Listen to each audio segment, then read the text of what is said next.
അതൊന്നും നടക്കുന്ന കാര്യമല്ല. അതെന്താ നടക്കാത്തത്? നീ വിചാരിച്ചാൽ നടക്കും. ഞാൻ നിന്നെ സഹായിക്കാം. എനിക്ക് മനസ്സിലായില്ല. അഷിതയ്ക്ക് ഓക്കെ ആണെങ്കിൽ എന്റെ കമ്പനിയിൽ അഷിതയായിരിക്കും MD. നിനക്ക് ദുർഗയോടുള്ള ദേഷ്യം കാരണം അവൾ ചെയ്യുന്നൊക്കെ തെറ്റാണെന്ന് നിനക്ക് തോന്നും. അത് നിന്റെ മാത്രം കുഴപ്പാ, അല്ല ദുർഗയുടേതല്ല. ഇങ്ങനെ പറഞ്ഞോ, പക്ഷേ ഒരിക്കലെല്ലാം പുറത്തു വരുമല്ലോ, അത് മതി. അന്ന് ഞാൻ പറയാം. അപ്പോഴും അമ്മയും ഏട്ടനൊക്കെ ഇങ്ങനെ തന്നെ പറയണം. ദുർഗയുടെ കാര്യത്തിൽ ഒന്നും മാറ്റി പറയേണ്ടി വരില്ലെന്ന് എനിക്ക് ഉറപ്പാ. അങ്ങനെ ഉറപ്പിച്ചങ്ങ് പറയണ്ട. ഇതിനു മുമ്പ് ദുർഗയുടെ കാര്യത്തിൽ മാറ്റി പറയേണ്ടി വന്നതൊക്കെ മറന്നുപോയോ? ദുർഗയും കിരണും ആരോടും പറയാതെ കല്യാണം കഴിച്ച് വന്ന് നിന്നപ്പോ രണ്ടുപേരും നിന്ന് ഉരുകി തീരുന്നതേ ഞാൻ കണ്ടതാ. അത് നിങ്ങൾ മറന്നാലും ഞാൻ മറക്കില്ല.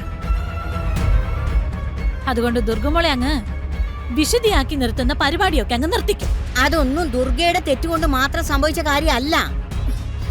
പിന്നെ ഞങ്ങളാണോ അവൾ അവിടെ കൊണ്ടുപോയി അവന് കെട്ടിച്ചു കൊടുത്തത്? നീയൊക്കെ ദുർഗയുടെ കല്യാണം നടത്താനാണെന്നും പറഞ്ഞ് പ്രായമുള്ള ഒരുത്തനെ കെട്ടി ഒരുക്കി കൊണ്ടുവന്ന് നിർത്തിയതൊന്നും ഞാൻ മറന്നിട്ടില്ല. ദുർഗ അവളുടെ ജീവിതം നോക്കിയില്ലെങ്കിൽ വെറുതെ ഇവിടെ നിന്ന് പോകുമെന്നുള്ള ബോധ്യം ഉള്ളത് കൊണ്ടാ അന്ന് അങ്ങനെ ഒരു വഴി നോക്കിയത്. അതിനവളെ തെറ്റി പറയാൻ പറ്റില്ല. അവസരത്തിനൊത്ത് കാല് മാറാനും അവളെ ന്യായീകരിക്കാനും അമ്മയ്ക്ക് നല്ല മിടുക്ക. ഓ, നീ ഒട്ടും മോശമല്ലല്ലോ. ഞാൻ നിന്റെ അമ്മയല്ലേ, അപ്പൊ ഇത്രയൊക്കെ ഞാനും പറയണ്ടേ? ഇങ്ങനെ പറഞ്ഞോണ്ടിരുന്നോ? അവിടെ അഷിതയുടെ അവസ്ഥ വളരെ ദയനീയമാണ്. ഇവരുടെയൊക്കെ ഇടയിൽ അവൾ എങ്ങനെ പിടിച്ചു നിൽക്കുന്നു എന്തോ. ഡോക്ടർ വരെ സൂക്ഷിക്കണം, കോംപ്ലിക്കേഷൻ ഉണ്ട് എന്നൊക്കെ പറഞ്ഞിരിക്കുക. അതിന് അഷിതയ്ക്ക് എന്താ അവിടെ പ്രശ്നം? അവൾക്ക് അവിടെ അമ്മായിമ്മ പോരൊന്നുമില്ല, പക്ഷേ നാത്തും പോര് നന്നായിട്ട് കിട്ടുന്നുണ്ട്. ആ പൂർണിമയെ ചരട് വലിച്ചു വിടുന്നത് ആ കിരണും ദുർഗയും തന്നെയാ. പൂർണിമ ദുർഗയോടൊപ്പം ചേർന്ന് അഷിതി പീഡിപ്പിക്കുക. ഓ, ഞാൻ നീ പറയുന്നതൊക്കെ വിശ്വസിക്കണമായിരിക്കും. നീ ഒന്ന് പോയി തലയിൽ കുറച്ച് വെള്ളം ഒഴിച്ചിട്ട് ഒന്ന് വെളി വരട്ടെ. ചെല്. വസുമതി അഷിതയും ഓതി തന്ന് എന്തൊക്കെയോ തലയിൽ നിറച്ച് ഞങ്ങളെ കുഴപ്പിക്കാൻ വന്നിരിക്കുക. ഞങ്ങൾക്ക് അഷിതയും നന്നായിട്ട് അറിയാം, ദുർഗയും നന്നായിട്ട് അറിയാം. ഓ, നിങ്ങളോടൊന്നും പറഞ്ഞിട്ട് ഒരു കാര്യമില്ല. ആ ആ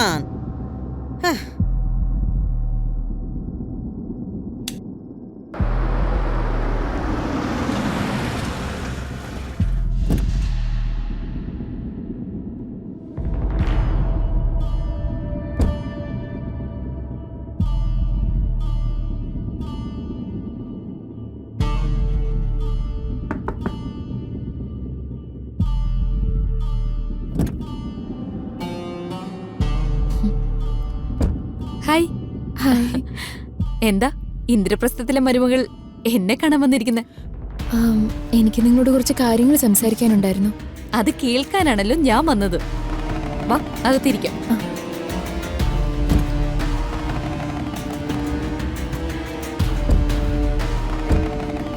എന്തുപറ്റി?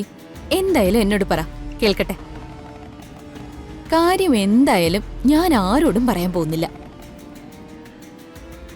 അല്ല, പൂർണിമയുടെ ശല്യം സഹിക്കാൻ പറ്റുന്നില്ല അല്ലേ? അല്ല, അതെങ്ങനെയാ കറക്റ്റായിട്ട് കണ്ടുപിടിച്ചേ? അവളുടെ സ്വഭാവം എനിക്ക് നന്നായിട്ട് അറിയാം. മറ്റുള്ളവരെ ദ്രോഹിക്കാൻ അവളെ കഴിഞ്ഞ ആളുള്ളൂ. അതെ, അവരുടെ ടോർച്ചർ എനിക്ക് സഹിക്കാൻ പറ്റുന്നില്ല. ഇന്ദ്രപ്രസ്ഥത്തിലെ എല്ലാവരും അവർക്ക് അടിമകളാ. അവര് വലിക്കുന്ന ചരടിനൊത്ത് ചലിക്കുന്ന വെറും പാവകള്. അവിടെ അവരെന്തോ രാജ്ഞിയെ പോലെയാ. എല്ലാവരും അവര് പറയുന്നത് മാത്രം കേൾക്കണം, അത് മാത്രം അനുസരിക്കണം. ആരും അവരെ എതിർക്കാനൊന്നും പാടില്ല. ഇനി അഥവാ എന്തെങ്കിലും പറഞ്ഞു പോയാ നമ്മളാ കുറ്റക്കാര്. വന്നെന്റെ ഭർത്താവ് പോലും ആ സ്ത്രീ പറയുന്നത് കേട്ട് എന്നെ ചോദ്യം ചെയ്യുക. പിന്നെ എന്തിനാ നീ അവനെ സഹിക്കുന്നത്? നിനക്ക് കളഞ്ഞിട്ട് വരാൻ പാടില്ലേ? അയ്യോ, അങ്ങനെയൊന്നും പറയല്ലേ. പൃഥ്വിക്ക് പൂർണിമ ചേച്ചിയുടെ കാര്യത്തിൽ മാത്രമാ എന്നോട് വഴക്കുള്ളേ, അല്ലെങ്കിൽ എന്നെ ജീവന. പക്ഷെ ആ വീട്ടിൽ എനിക്കുള്ള മെയിൻ പ്രശ്നം ആ പൂർണിമയാ. എന്തെങ്കിലും ആവട്ടെ എന്നോർത്ത ഓഫീസിൽ ചെന്നപ്പോ എന്നെ അവിടെ വെറും ക്ലർക്കാക്കി.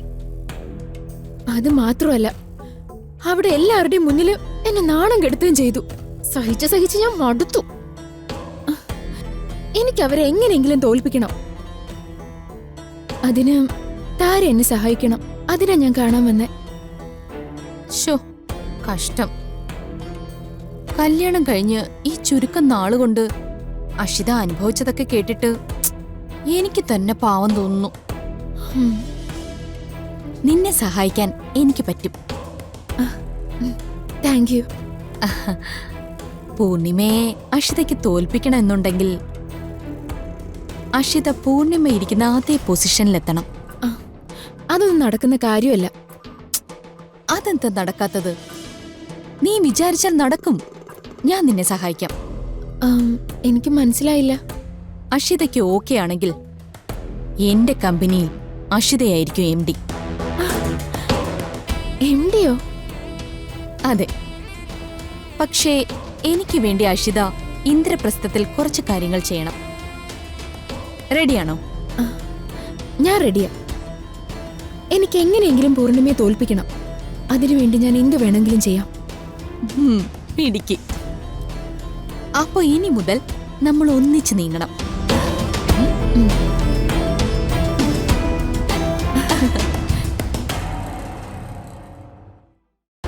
ശരി. ശരി എന്നാ നമുക്ക് കാണാം. ഞാനെന്ന് ഇറങ്ങട്ടെ. ശരി. ബൈ.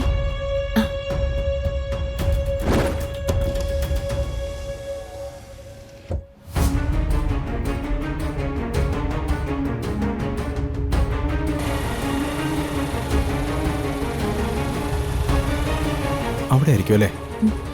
ഇവിടെ